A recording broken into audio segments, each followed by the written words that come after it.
Hello. तो नमस्कार दोस्तों। तो कैसे हैं आप सब? आई होप आप लोग स्वस्थ होंगे, मस्त होंगे, ज़बरदस्त होंगे, जिंदाबाद होंगे दोस्तों। मैं राहुल कुमार आपका स्वागत करता हूं स्टडी विद सिविल एमसीक्यू के ऑनलाइन प्लेटफॉर्म में दोस्तों। तो दोस्तों आज हम लोग बीटीएससी जेई का नेक्स्ट क्लास करने वाले हैं। हमको लगता है कि ये आपका 39 नंबर हो सकता है या फिर 40। एग्जैक्ट याद नहीं है, बस इसी के रेंज में होगा, 39 या फिर 40 हो सकता है दोस्तों। ठीक है। तो अभी तक अभी तो आप लोग आपने तो हमको लग रहा है कि जहाँ तक आरआरबी जेई पे मेन फोकस किया होगा, होना भी चाहिए क्योंकि एग्ज़ाम में अभी ज़्यादा टाइम बचा हुआ नहीं है। तो जितना भी टाइम आपके पास बच रहा है सारा टाइम अभी आप आरआरबी जेई को दें, ठीक है। क्योंकि उसमें टेक्निकल का आना नहीं है फर्स्ट पेपर में। देन हम लोग फिर सेकंड जब पेपर हम लोग स्टार्ट मतलब स्टार्ट सेकंड एग्जाम होगा CBT 2, तो उसमें उसकी के लिए आपको टेक्निकल पेपर बहुत ही मस्ट है और वही आपको सिलेक्शन की ओर लेके जाएगा दोस्तों। ठीक है। तो आज का जो हम लोग का जो टॉपिक है, बेहतरीन बेहतरीन टॉपिक से मैं क्वेश्चन को कलेक्ट किया हूँ फॉर बीटीएससी जे के एग्ज़ाम के पॉइंट ऑफ व्यू से। ठीक है। आज हम लोग उस सारे क्वेश्चन को हम लोग वन बाय वन करके दोस्त डील करने वाले हैं। ठीक है। जैसे कि हम लोग हर क्लास में दो लाइन से शुरुआत करते हैं, जो कि हम लोग के लाइफ से बहुत ही इंस्पायर होता है। ठीक है। देखिए क्या है कि विनर वो होता है जो बार बार हारने के बाद एक बार और प्रयास करता है। ठीक है। बार अगर आपके लाइफ में अगर बार बार आप अनसक्सेस रह रहे हैं, मतलब असफल रह रहे हैं, 2 बार दिए SSC 3 बार दिए हैं, डिफरेंट डिफरेंट एग्जामिनेशंस देने के बावजूद भी अगर आप मतलब हार जा रहे हैं, असफल रह जा रहे हैं, तो हिम्मत नहीं हारे दोस्त। ठीक है। लड़ता वही है जिसके बाजू में दम होता है दोस्त। ठीक है। लड़ना नहीं छोड़ना है, चाहे कुछ भी हो जाए। ठीक है। अगर देखें कि अगर फेल हो रहे हैं तो कौन से कारण से फेल हो रहे हैं, हम कहाँ पे लैग कर रहे हैं, ठीक है, उसको फिर से अगले बार के लिए एकदम इतना मजबूती बना लें कि अगला बार आए हो तो उसको एकदम पार करते हुए आगे जाना है। ठीक है। तो देखिए लाइफ का एक सक्सेस होने का यही रास्ता है कि आप जहाँ पे लैग कर रहे हैं, जहाँ पे आप रुक रहे हैं, जहाँ जहाँ से जो पॉइंट पे आपकी गलतियाँ हो रही है उस गलतियाँ को आप सुधारें, देन वहाँ से फर्दर आगे एक्सीड करें दोस्त। ठीक है। चलिए बिना देरी का मैं आज का मैं क्लासेस स्टार्ट कर रहा हूँ। ठीक है। इसके बाद अगर टाइम बचता तो हम लोग लास्ट में बात करेंगे। ठीक है। चलिए आज का फर्स्ट क्वेश्चन क्या है, आ जाइए। हम्म क्वेश्चन आप लोग को दिख रहा होगा दोस्त कि which of the following loads does not prevailing prevail over a RCC chimney. ठीक है। इनमें से कौन सा लोड है जो कि आपका आरसीसी चिमनी में प्रेवल नहीं करता है? ठीक है। कौन एक्ट नहीं करता, सीधा समझ सकते हैं। अर्थक्वेक लोड एकदम ही आपको उसको इफेक्ट करता है, आपका आरसीसी चिमनी को। विंड लोड भी करता है। स्नो लोड का कोई इसमें इसका आरसीसी चिमनी से, क्योंकि चिमनी मेरा वर्टिकल रहता है, लंबा टाइप में रहता है, ठीक है, तो उसको स्नो लोड से मतलब इसका कोई रिलेशन नहीं है दोस्त। ठीक है। तो मेरे जो स्लो लोड है ये इसका कोई रिलेशन नहीं है आपका आरसीसी चिमनी से। ठीक है। तो इसमें जो सबसे करेक्ट आंसर आपका हो जाएगा, आंसर आंसर करेक्ट आंसर जो आपका हो जाएगा, option number C is right answer दोस्त। ठीक है। आपका सेल्फ वेट भी आपका कंसिडर किया जाता है, लेकिन ये जो 3 लोड हैं आपको कंसिडर किए जाते हैं, लेकिन जो आपका सी का जो ऑप्शन नंबर सी जो है स्नो लोड है, इसको कंसिडर हम लोग नहीं करते हैं for a RCC chimney. Okay. चले चलिए अब हम लोग नेक्स्ट क्वेश्चन की ओर आगे बढ़ते हैं। अब नेक्स्ट क्वेश्चन क्या है, देखिए। Which of the following type of rain gauge which of the following type of rain gauge is also called a float type. Float type rain gauge हम लोग किसे बोलते हैं? ठीक है। देखें हम लोग तो जानते हैं कि types of rain gauge mainly 2 होता है। एक रिकॉर्डिंग टैप होता है, एक आपका नॉन रिकॉर्डिंग टैप होता है। ये सब बताने की जरूरत नहीं है क्योंकि पहले से आप लोग बहुत अच्छे से तैयारी कर लिए हैं। ठीक है। तो मैं एक ओवरव्यू दे दे रहा हूँ कि एक मतलब रेंज के जो जनरली जो हम लोग पढ़ते हैं, आपका 2 टाइप का पढ़ते हैं। एक आपका रिकॉर्डिंग टैप, देन दूसरा नॉन रिकॉर्डिंग टैप। ठीक है। तो ये जो इसमें जो पूछ रहा है कि इनमें से कौन किसका और अलग से एक और नाम है फ्लोट टाइप रेन गेज का। ठीक है। तो हम लोग जानते हैं कि एक आपका वेइंग बकेट टाइप होता है, फिर एक मेरा नेचुरल साइफोन ड्रेन का जो होता है, मेरा एक टिपिन बकेट टाइप होता है। लेकिन इसको जो बोला जा रहा है कि फ्लोट टाइप किसको और बोला जाता है, तो मेरा जो option number B is a right answer है कि नेचुरल साइफोन रेन गेज को हम लोग फ्लोट टाइप रेन गेज भी बोलते हैं, और इसको एक नाम से जानते हैं जिसका नाम है standard gauge, standard rain gauge, standard standard rain gauge. ये 3 नाम इसका है दोस्त, ठीक है। इसका नेचुरल सैफन रेन गेज का ये 3 नाम है। स्टैंडर्ड रेन गेज बोल सकते हैं, नेचुरल सैफन तो जानता ही इसके बारे में आप लोग, और एक आपका फ्लोट टाइप रेन गेज, मतलब 3 नाम इसका पूछा जाता है एग्जाम में, ठीक है। तो आपको तीनों नाम को ध्यान रखना है, ठीक है। एक आपका है टिपिंग बकेट टाइप, ठीक है। तो इसमें से जो इंपॉर्टेंट और मेन पॉइंट जो एग्जामिनेशन में पूछे जाते हैं, मैं उस पॉइंट पे बात करूंगा। टिपिंग बकेट टाइप का जो डायमीटर होता है, dia dia of tipping bucket type, tipping bucket type कितना होता है दोस्त? डायमीटर कितना होता, डायमीटर कितना होता है टिपिंग बकेट टाइप का? 300 mm, 300 mm, ठीक है। एक देखिए आपका है, एक और किसका पूछता है, natural siphon, weighing bucket type हो गया, नेचुरल साइफन हो गया। एक आपका क्या होता है ना, वही बोल रहे थे मैं कि इसका नेचुरल साइफन का था, इसका जो डायमीटर होता है, इसका हम लोग लिखते हैं यहाँ पर पहला पॉइंट, ये आपको दूसरा पॉइंट। पहला पॉइंट क्या होगा दोस्त, इसका जो डायमीटर होता है एलवेज 127 होता है, ठीक है। डायमीटर, इसका जो डाया होता है, डाया ऑफ नेचुरल साइफन, या फिर साइफन बोल सकते हैं, साइफन जो होता है कितना, 127 mm, ठीक है। अब देखिए जो आपका टिपिंग बकेट टाइप है, टिपिंग बकेट टाइप का जनरली हम लोग इसका यूज कहाँ करते हैं, ये जो रेन गेज आपका है टिपिंग बकेट टाइप, इसका जनरली हम लोग यूज कहाँ करते हैं दोस्त? टिपिंग बकेट टाइप का जनरली हम लोग जो यूज करते हैं एलवेज हम लोग करते हैं हिली हिली एरिया तरफ, जिधर मतलब पहाड़ पहाड़ जितने बहुत ज़्यादा होते हैं, वो सब एरिया में, वो सब रीजन में हम लोग टिपिंग बकेट टाइप का यूज करते हैं, जहाँ हम लोग को मतलब जाना एक्सेसिबल नहीं, मतलब हम लोग वहाँ पर जा नहीं सकते हैं, ठीक है। इनएक्सेसिबल एरिया में, इनएक्सेसिबल रीजन में, ठीक है। तो हम लोग लिख सकते हैं दूसरा पॉइंट, फर्स्ट पॉइंट, दूसरा point, it is use for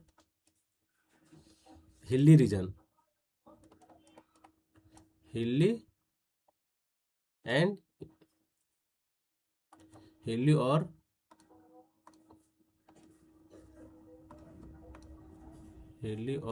inaccessible, मतलब जहाँ पर हम नहीं जा सकते हैं वो सब जो रीजन होते हैं वहीं पे हम लोग आपका टिपिंग बकेट टाइप का जो रेन गेज होता है हम लोग उसका यूज करते हैं दोस्त, ठीक है। समझ में आ गया आपको दिक्कत? ये तो ये सब अगर आपको आता होगा तो बहुत अच्छा है, अगर नहीं आ रहा है तो ये सब पॉइंट आप लोग ध्यान रखें एग्जामिनेशन में, ये जितने भी पॉइंट लिखा रहे हैं ये सारा पॉइंट आपको एग्जामिनेशन में देखने को मिलेगा दोस्त, ठीक है। एग्जामिनेशन में देखने को मिलेगा, ठीक है। चलिए अब हमें नेक्स्ट क्वेश्चन की ओर आगे बढ़ना है दोस्त। अब नेक्स्ट क्वेश्चन क्या है, बताए कि read the following statements about a continuity equation. Continuity equation पे इसमें 2 स्टेटमेंट दिया गया है, ए एंड बी दिया गया है, और हमसे क्या पूछ रहा है, करेक्ट पूछ रहा है दोस्त, ठीक है। चलिए हम लोग जानते हैं कंटिन्यूटी इक्वेशन के बारे में हम लोग पढ़े हुए हैं, थोड़ा देखते हैं, पढ़ते हैं क्या है कि the inflow and outflow are one dimensional, एकदम सही है। जैसे ये होता है ना, A1 V1 is equal to A2 V2, इसका तो इक्वेशन ये होता है कंटिन्यूटी इक्वेशन,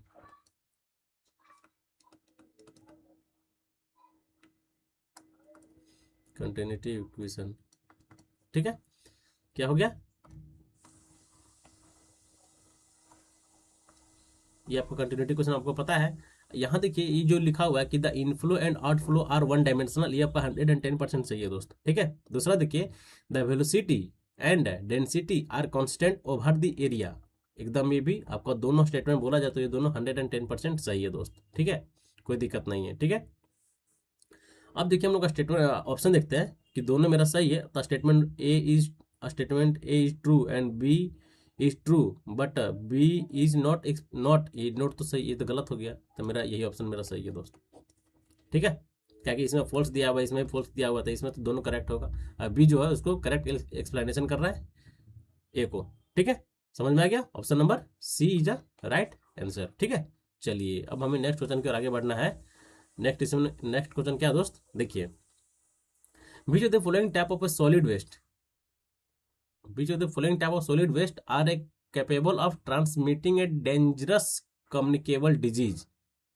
इनमें से कौन सा टाइप ऑफ सॉलिड वेस्ट का है जो कि बहुत डेंजरस होता है और ये ट्रांसमिटिंग होता है, ठीक है, एक पर्सन से दूसरे पर्सन में ट्रांसफर होता है, उससे हम लोग कम्युनिकेबल डिजीज बोलते हैं। तो इनमें से कौन सा है, कौन सा सॉलिड वेस्ट का आपका टाइप है सॉलिड वेस्ट का, बताएं।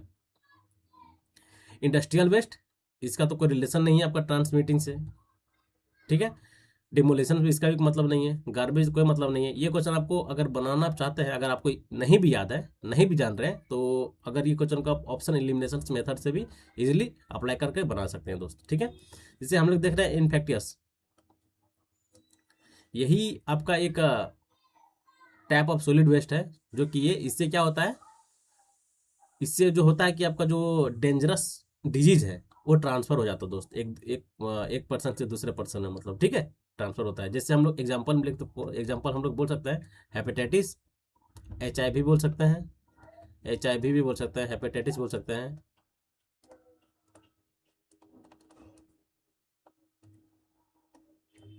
हेपेटाइटिस बोल सकते हैं। ये सब ऐसा डिजीज है, ये सब क्या है, कम्युनिकेबल डिजीज है दोस्त,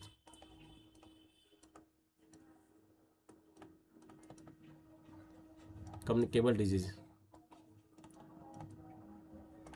ठीक है, जो कि ये ट्रांसफर हो जाता है एक दूसरे से, ठीक है, कम्युनिकेट करते टाइम, ठीक है। तो हमको देखना है कि कौन सा ऑप्शन नंबर सी जो है आपका करेक्ट आंसर है दोस्त, ठीक है। चलिए, अब हमें नेक्स्ट क्वेश्चन की ओर आगे बढ़ना है।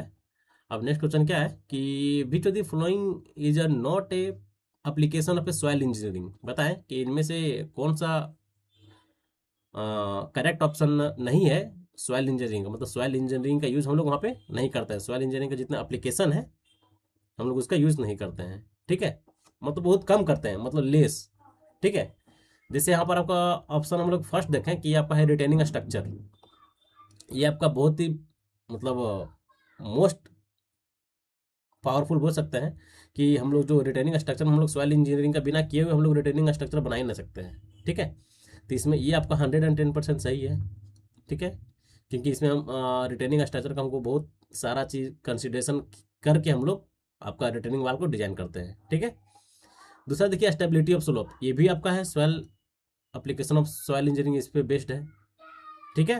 तीसरा देखिए कि पेमेंट डिजाइन, ठीक है, पेमेंट डिजाइन में भी अगर हम लोग पेमेंट डिजाइन कर रहे हैं, अगर जब तक हम लोग वहाँ का सॉइल टेस्टिंग नहीं करेंगे तो हम लोग अप्लाई ही नहीं कर सकते हैं, ठीक है। किस टाइप का सॉइल है, कैसा सॉइल है, उसका सारा प्रॉपर्टी हम लोग चेक करेंगे। तो मेनली ये जो तीन ऑप्शन है, इसमें हम लोग soil application of soil engineering का हम लोग यूज़ करते हैं, ठीक है। आप बोलिए कि हम लोग कुछ लोगों का कहना हो कि हम लोग retaining, river retaining training, river training work में तो हम लोग भी करते हैं, ऐसा थोड़ी है कि रिवर मेरा ये में करता है, नहीं, इसमें भी हम लोग भी करते हैं, ठीक है। इसमें भी आपका सॉइल इंजीनियरिंग का यूज इसमें भी है, लेकिन इसमें लेस है। ये सब तीनों को कंपेरिजन में सबसे कम इसमें है, क्योंकि हम लोग इसमें रिवर ट्रेनिंग वर्क, इसमें हम लोग ज़्यादा मेजर जब फोकस देते हैं, किस पे देते हैं, मेजर फोकस हम लोग किस में देते हैं दोस्त, इसका हाइड्रोलिक ग्रेडियंट पे देते हैं, ठीक है, वाटर का लेवल क्या होता है उस पर देते हैं, ठीक है। तो मेनली फोकस हम लोग इसमें जितने भी फ्लोइंग है, फ्लोइंग जो मेरा वाटर फ्लो कर रहा है, मेनली फोकस हम लोग उसी पे देते हैं, ठीक है, मतलब ये तीनों के कंपेरिजन में, ठीक है। अगर एग्जाम में भी आ रहा है तो आपको यही मारना होगा, ऑप्शन नंबर डी ही मारना होगा, तब आपको सही होगा, ठीक है। अब आप जब ज़्यादा ज़्यादा दिमाग लगाइएगा तो फिर क्वेश्चन आप गलती कर देंगे, ठीक है। जितना बताया जा रहा है उतना करें, काफ़ी है। ज़्यादा दिमाग लगाने के बाद फिर आपको पता है कि मतलब कोई भी चीज़ अब ज़्यादा एक्सेस ज़्यादा हो जाता है, जब ज़्यादा आप सोचने लगते हैं तो फिर दिक्कत है, ठीक है। तो ऑप्शन नंबर क्या हो जाएगा आपका, option number D is a right answer, ठीक है। चलिए, अब हमें नेक्स्ट क्वेश्चन की ओर आगे बढ़ना है। देखें कि which of the following defects in a timber is cause due to fungi, बताएं इनमें से कौन सा डिफेक्ट्स इन ए टिम्बर है जो कि काउज ड्यू टू फंगई, बताएं। Diagonal grain, wet rot, wane, ये देखिए डायगोनल ग्रेन हो गया, वाइन हो गया, चिक मार्क हो गया, फिर आपका क्या होता है टॉर्न ग्रेन, टॉर्न ग्रेन, ये सारे तो होगा ही नहीं। ये सारे किसका है दोस्त, ये सारे 3 गो नहीं है तो जो मेरा जो बच गया तो मेरा यही तो हो गया defect due to fungi. Fungi को कौन अफेक्ट करता है आपका? Option number B. Option number B मतलब वेट रोट। समझ में आ गया? जैसे वेट रोट हो गया, ड्राई रोट हो गया, हॉट रोट हो गया, ये सारे जितने भी डिफेक्ट्स हैं ये सारे किसकी वजह से होते हैं? डिफेक्ट ड्यू टू फंगई की वजह से दोस्तों। ठीक है, तो option number B is right answer. ये नहीं होगा, डायगोनल ग्रेन नहीं होगा, टोन ग्रेन नहीं होगा, टोन ग्रेन नहीं होगा, चिप मार्क नहीं होगा, वाइन नहीं होगा। ठीक है, चलिए अब हमें देखा जाए कि अब देखिए नेक्स्ट क्वेश्चन क्या है कि which of the following in is a warning road sign. बताएं कि इनमें से कौन सा आपका वार्निंग रोड साइन है। ठीक है दोस्त, देख रहे हैं no parking, height height limit, load limit, reverse, right reverse bend. बताएं कि इनमें से वार्निंग रोड साइन कौन कौन सा है। पहले आपको क्या पढ़ना है कि वार्निंग रोड साइन ये आपका किस टाइप का होता है दोस्त। पहली बात आपको ये बताएं कि आपका इसका शेप कैसा होता है, क्या एग्जामिनेशन में वो भी इसका शेप भी पूछा जाता है, इसका बॉर्डर कैसा होता है, कौन से कलर से होता है वो भी पूछा जाता है। तब पहले मैं आपको बता दूं कि वार्निंग रोड साइन का जो शेप होता है, साइन होता है एलवेज ट्रायंगुलर शेप का होता है, और इसका जो बॉर्डर होता है एलवेज रेड बॉर्डर होता है। ठीक है, triangular road shape warning sign are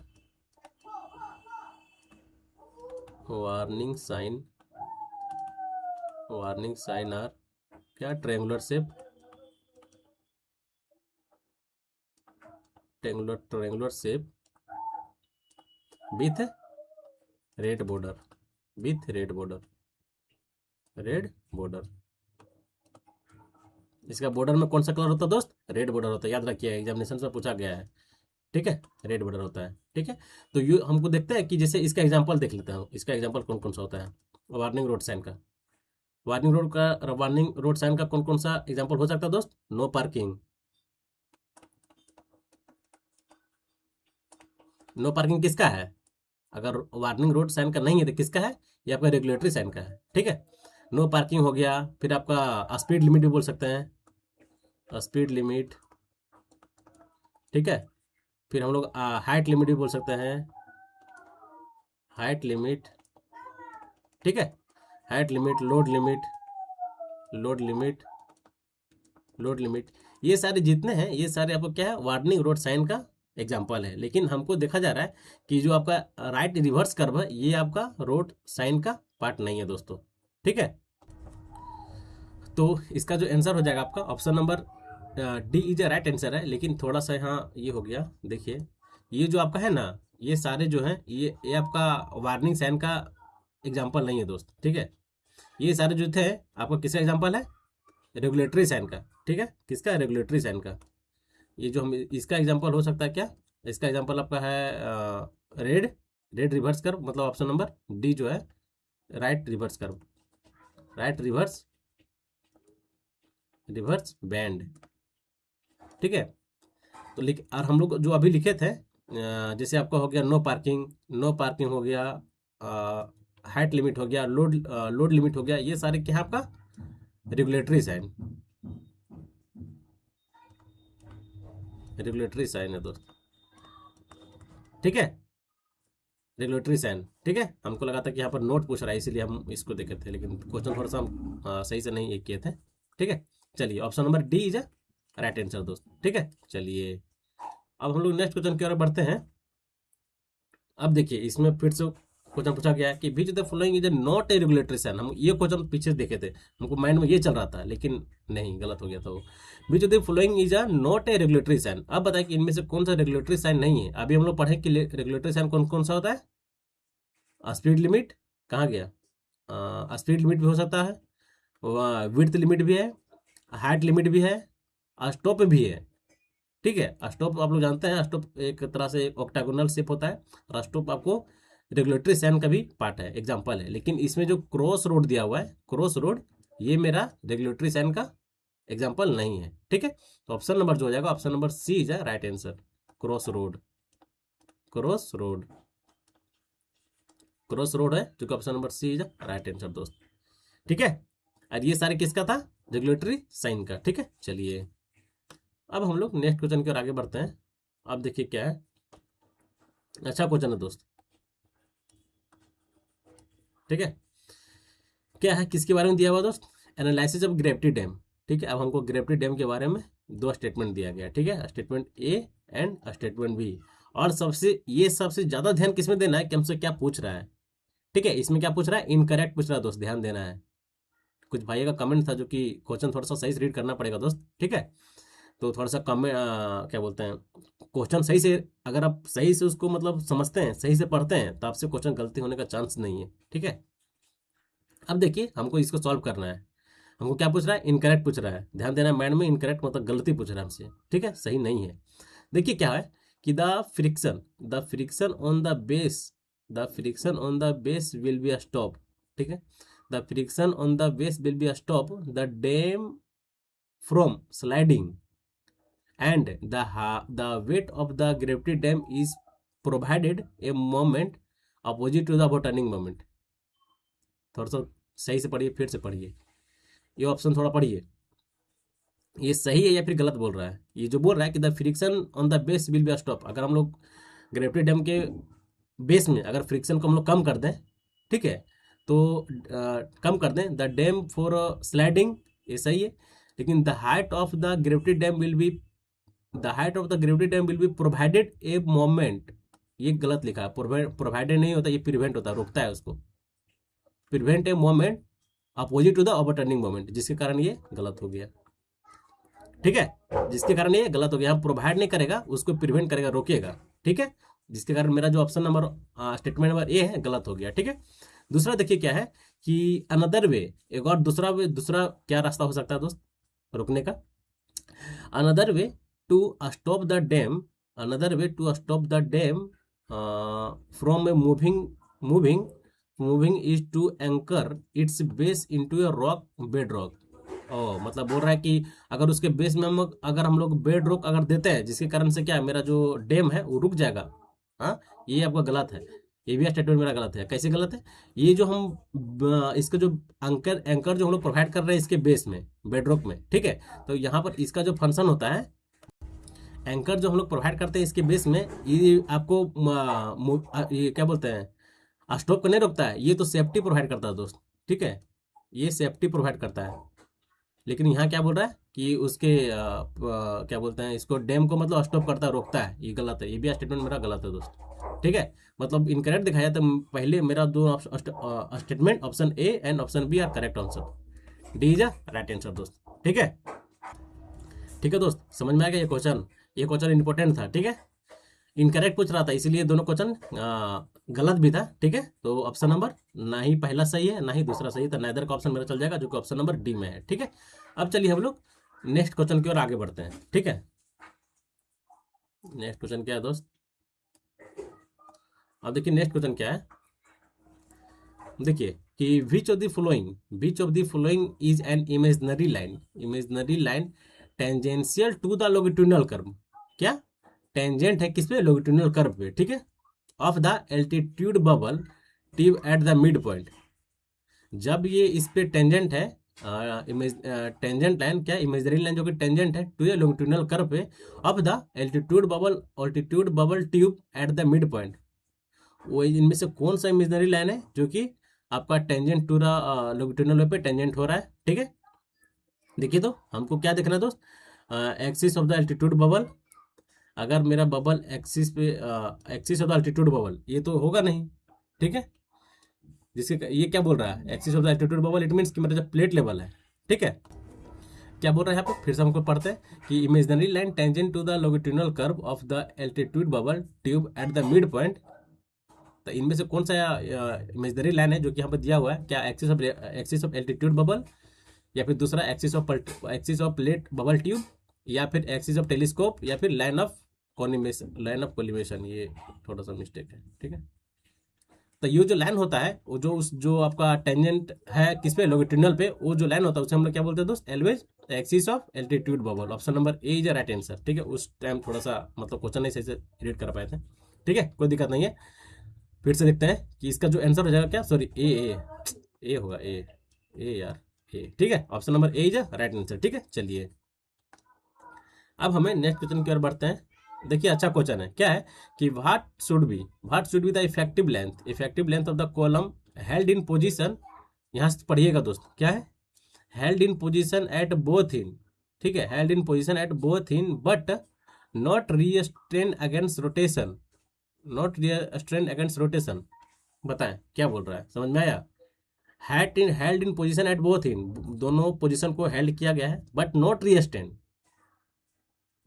रीस्ट्रेन against rotation, ठीक है, रोटेशन के लिए इसे रिस्ट्रेन नहीं किया गया है। इट मीन्स उसका जो इफेक्टिव लेंथ होगा क्या होगा 2.5L, 1L, 0.6L, 0.76L या फिर 9.8L, ठीक है। तो क्या होगा दोस्त, यहाँ से पढ़िए, यहाँ से पढ़ा गया होगा कि but not held in against in rotation, it means कि option number A is a right answer. Effective length इसका जो हो जाएगा 1L हो जाएगा, ठीक है। कोई दिक्कत नहीं। ये सब क्वेश्चन तो हम लोग पहले भी पढ़े होंगे और हम लोग जितने भी सेट किए हैं सब में एक ना कभी आज ना कल में ऐसे एक सेट में आपको क्वेश्चन देखने को मिला होगा दोस्त, ठीक है। अब चलिए हम लोग नेक्स्ट क्वेश्चन की ओर आगे बढ़ते हैं। अब नेक्स्ट क्वेश्चन क्या है, which of the following is the range of temperature for which hot weather problem for a concrete wings. Hot weather चाहे कोल्ड वेदर हो, ये दोनों कंसेप्ट से हम लोग अच्छे खासे क्वेश्चन भी किए हैं और अच्छे क्वेश्चन किए हैं दोस्त, जो कि आप लोग देखे भी हैं, ठीक है। किए ना है, किए हैं कि हॉट वेदर कंक्रीटिंग क्या होता है, आपका कोल्ड वेदर कंक्रीटिंग क्या होता है, दोनों से बहुत अच्छे लेवल का हम लोग क्वेश्चन कर चुके हैं, ठीक है। तो उसी टाइप से फिर एक आज भी आपका उस टॉपिक से फिर एक क्वेश्चन पूछा गया है कि जो आपका हॉट वेदर कंक्रीटिंग हम लोग कर रहे हैं, ठीक है, उसका आपका रेंज ऑफ टेम्परेचर क्या होता है। टेम्परेचर आपसे पूछ रहा है, टेम्परेचर इसका पता है। टेम्परेचर क्या होता है दोस्त, एलवेज आपको याद होगा, ये पूछ रहा फ़ारेनहाइट में, ठीक है। तो एलवेज जो फ़ारेनहाइट में होगा आपका 70 से मतलब 75 डिग्री फ़ारेनहाइट, 75 डिग्री फ़ारेनहाइट से आपको एलवेज 100 डिग्री फ़ारेनहाइट होता है दोस्तों, ठीक है। Option number C is a right answer, ठीक है, C is a right answer, option number C, ठीक है। चलिए अब हमें नेक्स्ट क्वेश्चन के आगे बढ़ना है। अब देखिए नेक्स्ट क्वेश्चन क्या है कि which of the following is the total cost of construction including land, total cost of construction including land और original total amount required to possess a property that is equal to से हम लोग क्या बोलते हैं, क्या कैपिटलाइज वैल्यू बोलते हैं। मार्केट देखिए ये क्वेश्चन को आप एलिमिनेट भी कर दीजिएगा, तो इसको और इसको एलिमिनेट कर दीजिएगा, लेकिन आप इसमें कैपिटलाइज वैल्यू में और कैपिटल कॉस्ट में थोड़ा कंफ्यूज कर सकते हैं, ठीक है। तो हम अभी पढ़ेंगे कि कैपिटलाइज वैल्यू क्या होता है और आपका कैपिटल कॉस्ट क्या होता है, लेकिन इसका जो आंसर प्रॉपर आंसर है कि जो बोल रहा है कि टोटल कॉस्ट इंक्लूडिंग लैंड और original total amount required to purchase a property then it is called capital cost, ठीक है, क्या capital cost. Option number D is a right answer. लेकिन यहाँ भी तो अब हम लोग समझेंगे कि मेरा कैपिटलाइज वैल्यू क्या होता है। कैपिटलाइज वैल्यू क्या होता है, देखिए कैपिटलाइज वैल्यू क्या होता है, देखिए कैपिटलाइज वैल्यू क्या होता है, जब भी किसी एसेट का प्रेजेंट वैल्यू उसका इनकम, जो प्रेजेंट वैल्यू जो उसका है, प्रेजेंट में जिसका जितना उसका वैल्यू है वो आपका इंटायर लाइफ तक, ठीक है, यूजफुल लाइफ तक रहेगा, ठीक है। लेकिन उसमें जो हम लोग इसमें जो लिखा हुआ था कि ओरिजिनल कॉस्ट टोटल कॉस्ट, यह है ना कि इसमें लिखा है कि total cost of construction including land, तो इसमें टोटल कॉस्ट नहीं होता, इसमें प्रेजेंट कॉस्ट होता है दोस्त। क्या प्रेजेंट कॉस्ट होता है। देखिए इसका अगर हम लोग डिफिनेशन लिखें तो क्या होगा, the present cost, present value भी लिख सकते हैं, present value of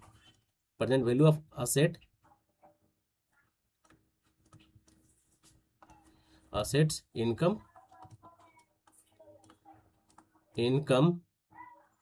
over its useful life है, इट डज नॉट, यहां से देखिएगा यहां से चेंज हो जाएगा, इट डज नॉट इंक्लूड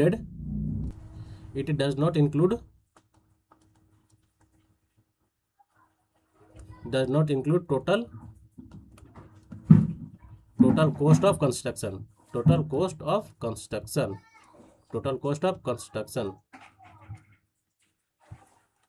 ठीक है दोस्त, इसी को हम लोग क्या बोलते हैं, कैपिटलाइज वैल्यू बोलते हैं। प्रेजेंट वैल्यू ऑफ असेट, जो मेरा प्रेजेंट वैल्यू जो भी मेरा प्रॉपर्टी है, ठीक है, उसका present value asset income over its useful life, ठीक है, it does not include in total cost of construction. इसमें total cost of construction include नहीं किया जाता है, किसमें, कैपिटलाइज वैल्यू में। इसमें और इसमें बस यही अंतर है। इसमें देखिए क्या था कैपिटलाइज वैल्यू में, कि total cost of construction including land, इसमें हम लोग टोटल कॉस्ट ऑफ कंस्ट्रक्शन का इंक्लूड कर रहे हैं। लेकिन जो मेरा कैपिटलाइज वैल्यू है, इसमें हम लोग total cost of construction include नहीं कर रहे हैं दोस्त, ठीक है। तो यही दोनों में बेसिक डिफरेंस भी है, और यही इसका डिफिनेशन भी है दोनों का, ठीक है। कोई दिक्कत? अब रहा मार्केट वैल्यू क्या है, बुक वैल्यू क्या है, तो ये आप लोग को पता भी है, कोई दिक्कत नहीं है, ठीक है। चलिए अब हमें नेक्स्ट क्वेश्चन की ओर आगे बढ़ना है। अब नेक्स्ट क्वेश्चन क्या है, देखिए कि which of the following units, which of the following units of work are measuring a number, बताएं कि नंबर में हम लोग किसका यूनिट हम लोग मेजर करते हैं। डोर है, पार्टीशन वॉल है, प्लास्टरिंग है, मेसनरी है। नंबर्स में दोस्त, नंबर्स में तो हम लोग एलवेज किसका कौन सा यूनिट को हम लोग मेजर करते हैं, एलवेज डोर को। डोर आपको क्या जाएगा, यूनिट्स में, नंबर में।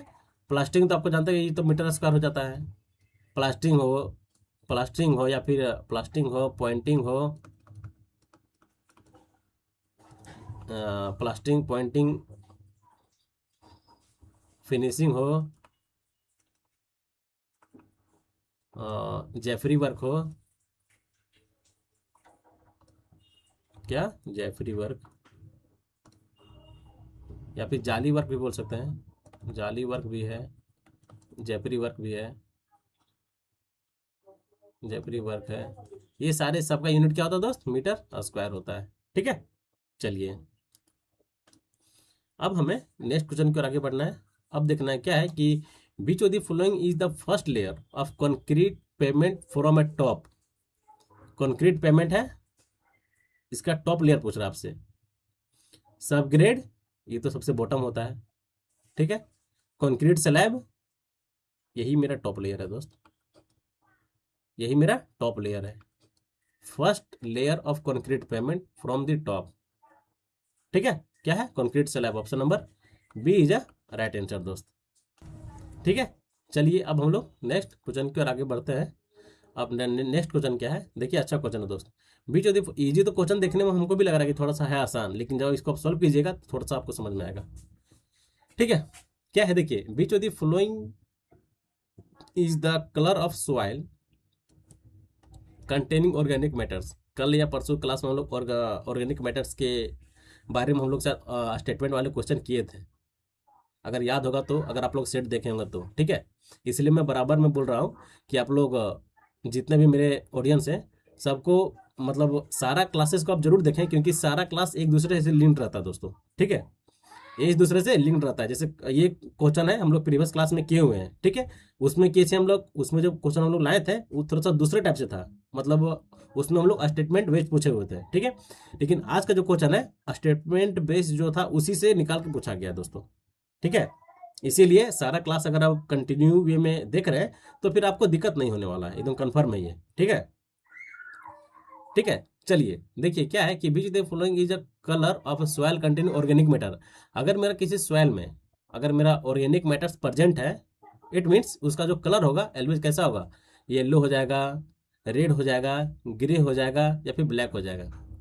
हाँ, अगर मेरा ऑर्गेनिक सॉइल में, और सॉरी मेरा सॉइल में अगर मेरा ऑर्गेनिक मैटर्स कुछ प्रेजेंट है, तो मेरा जो सॉइल का कलर हो जाएगा वो एलवेज ब्लैक हो जाएगा दोस्त। Option number D is a correct answer, ठीक है। उसका कलर कैसा हो जाएगा, ब्लैक कलर हो जाएगा, ठीक है। तो option number D is a right answer, ठीक है। इसीलिए सारे क्लासेस को देखें दोस्तों, क्योंकि सारा क्लासेस एक दूसरे से इंटरलिंक्ड होते हैं दोस्तों, ठीक है। अब देखिए क्या है कि which of the following signal, which of the following signal are use to direct the drivers of the vehicular traffic to proceed with caution, ठीक है। अब हमको बताएं कि इनमें से कौन सा सिग्नल ड्राइवर यूज करता है, उसके बारे में पूछ रहा है, ठीक है। टू प्रोसीड विथ कॉजन, ठीक है। अब हम लोग इसके ये पढ़ने से पहले हम लोग एक चीज पढ़ते हैं कि टाइप्स ऑफ सिग्नल कितने होते हैं, ठीक है। अगर टाइप्स ऑफ सिग्नल हम लोग पढ़ लेंगे तो हम लोग से गलती नहीं होगा। देखिए क्या है, types of signal, types of signal, ठीक है। अब फर्स्ट क्या हो चुका दोस्त, red, sorry types of signal colour,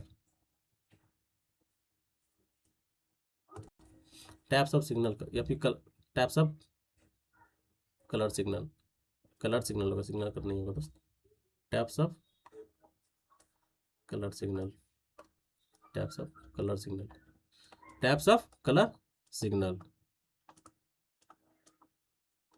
अब देखिए पहला क्या होता है, पहला हम लोग लिख सकते हैं क्या, रेड, रेड कलर, ठीक है, जो आप लोगों को पता भी है कि रेड कलर का मतलब क्या होता है। दूसरा मेरा हो गया क्या, ग्रीन कलर, ग्रीन कलर इसका मतलब क्या होता है। देन तीसरा क्या आपका, दूसरा yellow colour, yellow colour. Red colour से मतलब हम लोग जानते हैं कि चाहे ट्रेन हो, इसके ये सब टॉपिक से आपको पूरी तरह से आप मतलब अच्छे से वाकिफ होंगे और पूरी तरह से आप लोग विजुअलाइज भी कर पाते होंगे कि रेड कलर तो मतलब इट मीन्स कि हमको रुकना है। ट्रैफिक अगर हम लोग फॉलो कर रहे हैं तो इट मीन्स कि हमको रुकना है, सीधा सीधी मतलब है क्या कि ए कंप्लीट स्टॉप, ए कंप्लीट स्टॉप, पूरी तरह से हमको अब रुक जाना है दोस्त, क्योंकि मेरा सिग्नल जो है क्या है, रेड हो चुका है। अब यहाँ से गाड़ी नहीं बढ़ेगा, अभी गाड़ी रुक गया है, ठीक है। अब देखिए ग्रीन सिग्नल, इट मीन्स क्या, जैसे ही सिग्नल ग्रीन हो गया, अब आपको वहाँ से एक्सीलरेट करना है, अब वहाँ से आपको प्रोसीड करना है, वहाँ से आपको मूव करना है, ठीक है। तो हम लोग क्या लिखेंगे कि इंडिकेट है, indicate it safe to proceed, ठीक है। आराम से धीरे धीरे हमको वहाँ से बढ़ना है दोस्तों, ठीक है। ग्रीन सिग्नल में रुकना नहीं है, क्योंकि मेरा सिग्नल ग्रीन हो गया, आप लोग देखे भी होंगे। अब आपका येलो सिग्नल आ गया, देखिए ग्रीन सिग्नल येलो सिग्नल दोनों आपका सेम है, बस थोड़ा सा डिफरेंस क्या है, छोटा सा डिफरेंस यही है कि देखिए येलो सिग्नल की, येलो सिग्नल का यूज क्या करते हैं, यूज हम लोग जो करते हैं, use use to direct, direct driver, direct the driver, ये direct driver, direct the driver of a vehicular traffic, of a of the vehicular traffic, vehicular traffic, ठीक है। सीधा option number A is a right answer, upper the vehicular traffic to लिख सकते हैं, to proceed with caution, with caution, ठीक है। ये जो टॉपिक है टाइप्स ऑफ कलर सिग्नल, ये आप लोग ध्यान रखें, क्योंकि ये टॉपिक से क्वेश्चन डिफरेंट डिफरेंट स्टेट में भी आते हैं और आपको एग्जामिनेशन में देखने को मिलेंगे दोस्त, ठीक है। चलिए अब हमको नेक्स्ट क्वेश्चन की ओर बढ़ना आगे। अब नेक्स्ट क्वेश्चन क्या है, देखें, which of the following should be height of slump, height of slump for a better workability of a concrete in a cold weather, ठीक है। मतलब कोल्ड वेदर कंक्रीटिंग हम लोग कर रहे हैं, तो उसमें एक सर्टेन हाइट होता है जिससे मेरा जो वर्कबिलिटी है बहुत बेटर होता है, तो उसका हाइट पूछ रहा है, उसका हाइट कितना होता है जिससे हम लोग कंक्रीट को वहाँ से गिराएंगे, तो मेरा जो वर्कबिलिटी आएगा बहुत बेहतर होगा, मतलब गुड बेटर वर्कबिलिटी होगा दोस्त। तो बताएं कि उसका जो हाइट होता है कितना होता है, इंच में पूछा गया है कितना होता है, less than 4 inch, less than 10 inch, या फिर ग्रेटर देन 55 इंच, या फिर इक्वल टू 35 इंच। तो एलवेज जो इसका जो बेटर वर्कबिलिटी के लिए जो इसका हाइट होता है, एलवेज लेस देन कितना, 4 इंच दोस्तों, 4 inch, less than 4 inch, option number A is a right answer, ठीक है। Option number A is a right answer. चलिए अब देखिए नेक्स्ट क्वेश्चन क्या है, इजी क्वेश्चन है दोस्त, कि which of the following rocks, which of the following rocks is the best example of plutonic rock. अब बताएं प्लूटोनिक रॉक का इनमें से सबसे बेस्ट एग्जांपल क्या होता है। इग्नियस रॉक दो टाइप का होता है ना, उसी का पूछा गया। देखिए इग्नियस रॉक, ये आपका दो टाइप का हो गया, क्या होता है, एक प्लूटोनिक रॉक, प्लूटोनिक रॉक, दूसरा वोल्केनिक रॉक, वोल्केनिक रॉक, ठीक है, ठीक है। आपका प्लूटोनिक रॉक हो गया, इसे हम लोग और क्या बोलते हैं, ये आपका हो गया वोल्केनिक रॉक है, इसको हम लोग और क्या बोलते हैं, इसको हम लोग और बोलते हैं इंट्रूसिव, इसे एक्सट्रोसिव, एक्सट्रोसिव रॉक। ठीक है, मतलब कि ये देखिए प्लूटोनिक रॉक ये आपका आ, अंदर रहता है, और वोल्केनिक रॉक ये आपका बाहर आता है। इट मीन्स कि हम लोग लिख सकते हैं कि इसमें ये जो सोलो सोलो, पहले हम लोग इसका आंसर देख लेते हैं क्या होता है। ठीक है, देखिए क्या है कि which the following rock is the best example of plutonic rock. तो प्लूटोनिक रॉक के लिए सबसे बेस्ट एग्जांपल बताएं क्या है वो इनमें से। देखिए तो डोलोराइट, सैंडस्टोन, ग्रेनाइट, बेसाल्ट। बताएं कि इनमें से सबसे जो बेस्ट एग्जांपल है कौन सा है। देखिए आपका जो हमको इग्नियस रॉक का बात करते हैं, इग्नियस रॉक में ये भी आता है, ग्रेनाइट भी आता है, बेसाल्ट भी आता है, ये इसको छोड़कर। ठीक है, अब हमको देखना है कि आपका जो प्लूटोनिक रॉक है इसमें आपका बेस्ट एग्जांपल कौन है इसमें से। डोलोमाइट है, डोलोराइट है, या फिर ग्रेनाइट है, या फिर बेसाल्ट है। तो सबसे बेस्ट एग्जांपल के बारे में पूछ रहा है, तो सबसे बेस्ट एग्जांपल आपका क्या हो जाएगा दोस्त, ग्रेनाइट। ग्रेनाइट आपका बेस्ट एग्जांपल है प्लूटोनिक रॉक का। ठीक है, इसे हम लोग और क्या बोलते हैं, इंट्रूसिव रॉक भी बोलते हैं दोस्तों। ठीक है, आपका ग्रेनाइट हो गया, और एक दो एग्जांपल दें। ग्रेनाइट हो गया, और क्या हो सकता है, ग्रेनाइट के बाद आपका गैब्रो, गैब्रो भी इसका एग्जांपल है किसका, प्लूटोनिक रॉक का।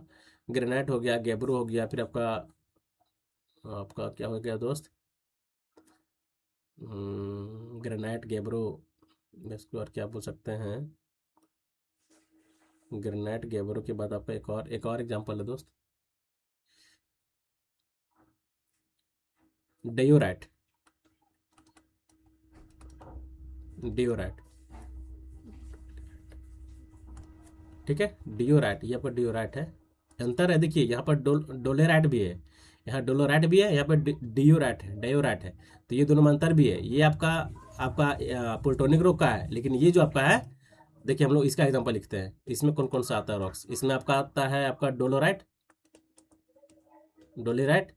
ठीक है, डोलोराइट हो गया, फिर आपका हम लोग बोल सकते हैं बेसाल्ट भी है, बेसाल्ट ही है। ये सारे, ये दोनों जो एग्जांपल है किसका है, आपका वोल्केनिक रॉक का है। ठीक है, तो आपको ध्यान देना है, इसमें कंफ्यूज नहीं करना है। इसमें ये में देखिए, इसमें डोलोराइट है, और आपका डियोराइट आपका किस में है, आपका डियोराइट आपका प्लूटोनिक रॉक में है। ठीक है दोस्त, ठीक है, चलिए ऑप्शन नंबर इसका क्या था, option number granite, option number C is a right answer दोस्त। ठीक है, चलिए अब देखिए, अरे यार ये तो लगता है सेम क्वेश्चन, नहीं सेम क्वेश्चन नहीं है, थोड़ा सा अंतर है,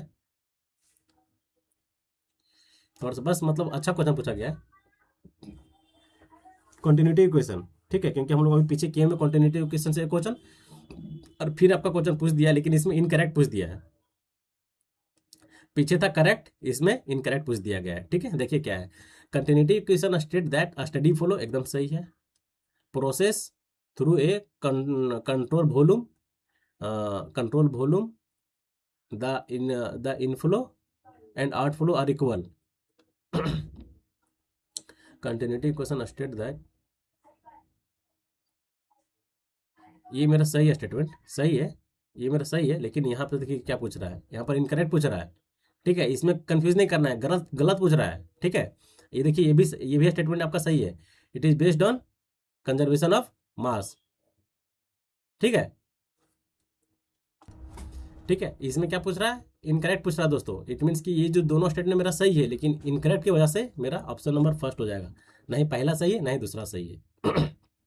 इनकरेक्ट पूछ रहा है, ध्यान दीजिएगा। ठीक है, अगर हमसे करेक्ट पूछता तो हम दोनों मारते, ये सी मारते, लेकिन इसमें से इनकरेक्ट पूछ दिया, इट मीन्स कि ये दोनों ऑप्शन मेरा गलत है, मतलब नाइदर ए नाइदर बी। ठीक है, चलिए option number A is a right answer दोस्त। अभी हम लोग पीछे सेम टाइप से क्वेश्चन किए हैं, बस उसी टाइप में है, थोड़ा सा खाली यहाँ चेंज, इसमें खाली ये तो आप लोगों को पता ही होगा कि it is based on conservation of mass. ठीक है, चलिए अब देखिए नेक्स्ट क्वेश्चन क्या है, which is the following is the required number of day of A curing of A low heat cement. अगर हम लोग लो हीट सीमेंट यूज करते हैं, ठीक है, लो हीट सीमेंट का यूज हम लोग कहाँ करते हैं, सबसे पहले आप बताएं। लो हीट सीमेंट जो होता है जनरली, इसका यूज हम लोग कहाँ पे करते हैं, मास कंक्रीटिंग में।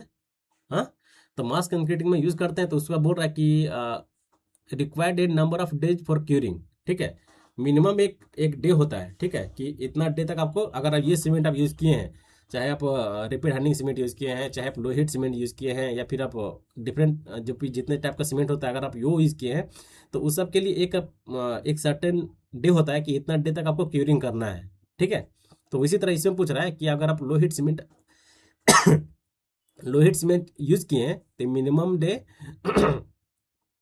विच the following required number of day for a curing, कितना दिन तक हम लोग क्यूरिंग करेंगे दोस्त। ठीक है, तो आपको ध्यान देना पड़ेगा, अगर हम लोग लोहित सीमेंट यूज किए तो एलवेज हम लोग 14 डे तक कंटिन्यू क्यूरिंग करेंगे दोस्तों। ठीक है, कौन सा सीमेंट हम लोग यूज किए, लोहित सीमेंट। अगर हम लोग यूज किए हैं तो एलवेज हम लोग 14 डे तक हम लोग क्यूरिंग करेंगे। अब देखिए अलग अलग सीमेंट के बारे में। पहला, अगर हम लोग ओपीसी यूज कर रहे हैं, ओपीसी, ठीक है, ओपीसी कोई भी ग्रेड का, चाहे आप लोग 33 ग्रेड ले लें या फिर 43 ग्रेड, यहाँ पर ले लें 43 ग्रेड ले लें। ओपीसी सीमेंट हम लोग लीज कर रहे हैं 33 ग्रेड, 43 ग्रेड, देन 53 ग्रेड। ठीक है, अगर आप ये ग्रेड का सीमेंट यूज कर रहे हैं, ठीक है, 33 ग्रेड, 43 ग्रेड, 53 ग्रेड, तो आपको जो क्यूरिंग करना है, number of curing, number of days लिखें क्या, number of day, number of days for curing, कितना दिन तक, 7 to 14 डेज, 14 डेज। ठीक है दोस्त, अगर हम लोग ओपीसी में 33 ग्रेड का यूज कर रहे हैं, 43 ग्रेड का सीमेंट यूज कर रहे हैं, देन हम लोग अगर 53 ग्रेड का यूज कर रहे हैं, तो हमको मिनिमम 7 से 14 दिन तक हम लोग क्यूरिंग करेंगे। ठीक है, अगर देखिए अब दूसरा सीमेंट, अगर हम लोग रैपिड हार्डनिंग सीमेंट यूज करते हैं, रैपिड हार्डनिंग सीमेंट, ठीक है, अगर हम लोग रैपिड हार्डनिंग सीमेंट यूज कर रहे हैं, ठीक है, तो जनरली जो हम लोग क्यूरिंग करेंगे एलवेज कितना दिन तक, 14 डेज तक। तो क्यूरिंग 14 डेज, क्यूरिंग 14 डेज। ठीक है, अब देखिए तीसरा क्या है, तीसरा आपका है super sulphate resisting cement, SRC, sulphate resisting cement. अगर हम लोग ये सीमेंट यूज किए हैं, तो मेनली जो आपको क्यूरिंग करना है, curing period, curing period always 10 से 14 दिन। ठीक है, 10 से 14 डेज, 10 से 14 डेज। ठीक है, ये सारे इंपॉर्टेंट है दोस्त। ठीक है, तो आपको सारा याद रखना है, ओपीसी हो गया, रैपिड हार्डनिंग सीमेंट हो गया, आपका सल्फेट रेसिस्टिंग सीमेंट हो गया, एक आपका है क्या, पोर्टलैंड पोजुलोना सीमेंट। चौथा, अगर हम लोग पोर्टलैंड पोजुलोना सीमेंट अगर हम लोग यूज कर रहे हैं, तो इसका क्यूरिंग पीरियड कितना दिन तक होगा, जस्ट मिनिमम क्यूरिंग पीरियड इसका जो होगा एलवेज कितना इसका ज़्यादा होगा दोस्त, कितना इसका जो क्यूरिंग पीरियड होगा एलवेज 14 से 21 डेज। ठीक है, 14 से 21 डेज अगर हम लोग पोर्टलैंड पोजुलोना सीमेंट अगर हम लोग यूज कर रहे हैं तो। ठीक है, एक और पांचवा होता है, पांचवा क्या होता है दोस्त, अगर हम लोग air in training agent cement use कर रहे हैं, air in training, air in training cement अगर हम लोग यूज कर रहे हैं, ठीक है, तो इसमें जो आपका मिनिमम क्यूरिंग पीरियड है, क्यूरिंग पीरियड, क्यूरिंग पीरियड जो इसका होता है एलवेज 7 to 14 डेज होता है दोस्त। मतलब 7 to 14 days air in training cement का, और दूसरा किसका था, 7 to 14 डेज आपका ओपीसी का। ये दोनों, इसका दोनों सेम रहता है दोस्त। ठीक है, कोई दिक्कत, कोई दिक्कत नहीं, ये इंपॉर्टेंट था इसीलिए मैं इसको नोट करा दिया, और आप भी नोट कर ले अपना कॉपी में, क्योंकि ये जो क्वेश्चन है इजी क्वेश्चन है, बट आपको ये सब याद रखना पड़ेगा। ठीक है, ये सब डेटा, ठीक है, ये सब डेटा थोड़ा सा अगर एग्जाम में आ गया, और इजी क्वेश्चन है, अगर आ गया तो फिर छूट सकता है। ठीक है, इसलिए सब मेन मेन डेटा आपको याद रखना होगा। ठीक है, चलिए अब हमें नेक्स्ट क्वेश्चन की ओर आगे बढ़ना है। अब देखिए नेक्स्ट क्वेश्चन क्या है, कि which of the following type of works consist of a cubical content. अब बताएं कि इनमें से कौन सा वर्क है जो कि हम लोग क्यूबिकल कंटेंट पे हम लोग करते हैं उसमें, क्यूबिकल कंटेंट, अच्छा, क्यूबिकल में मेजर करते हैं। ठीक है, कौन सा type of work, cement concrete, ये तो बोलना ही नहीं है, सीधे पहला ही ऑप्शन हो जाएगा। ठीक है। अब देखिए नेक्स्ट क्वेश्चन क्या है कि which of the following type of sleepers are not suited for yielding formation. अब बताएं कि 4 स्लीपर दिया गया है, steel sleeper, cast iron sleeper, concrete sleeper, then HYSD steel sleeper. ठीक है। अब इसमें पूछ रहा है कि इनमें से कौन सा स्लीपर है जो कि not suitable for a yielding formation, उसमें यील्ड मतलब मैक्सिमम पॉइंट यील्ड नहीं होता है। ठीक है। तो हम लोग ऐसे भी जानते हैं कि कंक्रीटिंग में हम लोग यील्डिंग नहीं देखते हैं, वो डायरेक्ट क्या होता है, फ्रैक्ट करता है। मतलब हम लोग को पता है ना कि कंक्रीट एक ब्रिटल मटेरियल है, आप लोग को पता है कि कंक्रीट एक ब्रिटल मटेरियल है, इट मीन्स उसमें हम लोग यील्डिंग का फॉर्मेशन नहीं देखते हैं। ठीक है। कंक्रीट स्लीपर हो जाएगा, कंक्रीट स्लीपर। ठीक है। Option number C is a right answer दोस्त। ठीक है। स्टील स्लीपर में हम लोग देखते हैं ये फेल, अगर कंक्रीट स्लीपर हम लोग सॉरी स्टील स्लीपर अगर हम अगर लोग स्टील स्लीपर अगर हम लोग यूज़ कर रहे हैं, इट मीन्स कि ये फेल होने से पहले हमको पहले वार्निंग देगा। ठीक है। मतलब जितने भी स्टील्स के स्लीपर अगर हम लोग यूज़ करेंगे तो फेल होने से पहले वो वार्निंग करेगा, लेकिन आपका जो कंक्रीट स्लीपर है ये आपको पहली बात की ब्रिटल मटेरियल भी होता है, जिसके कारण इसमें यील्डिंग का फॉर्मेशन नहीं देखा जाता है। ठीक है। चलिए option number C is right answer. अब चलिए नेक्स्ट क्वेश्चन की ओर। Which of the following type of work are measuring in a square unit, बताएं। स्क्वायर यूनिट, इसमें तो 2 हो जाएगा, plastering, square units, cement concreting है तो नहीं, वाइट वॉशिंग, वाइट वॉशिंग बोल सकते हैं हम लोग, क्या white washing. Option number C is right answer दोस्त। ठीक है। चलिए अब देखिए नेक्स्ट क्वेश्चन क्या है कि which of the following components of a barrage reduce the uplift pressure on a barrage.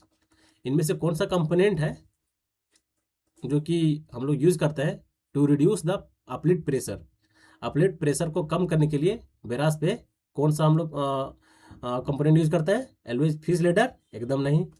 Up stream pile, एकदम सही है। अप स्ट्रीम पाइल हम लोग इसलिए यूज करते हैं कि वो क्या करता है, प्रेशर को कम करता है दोस्त।